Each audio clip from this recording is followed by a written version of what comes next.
tsaka ang Bisaya lang po sa tanging mundo na itala sa Guinness Book of Record, gano'n. Na ano? Isang salita, maraming meaning.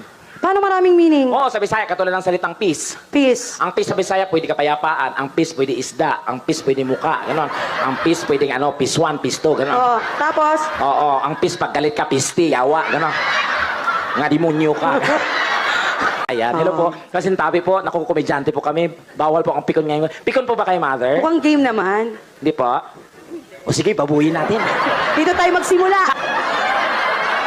If you siya, your pronunciation is between nasal and mongoloidal. Paano yan? Paano? Hey ma'am, where did you graduate? Ganon. Pag tinanong ka, are you a graduate? Ganon. If you're a graduate, can I see your certificate? Ganon. Wow! Parang, day, open the gate. Bumili ka ng Colgate. Ganon.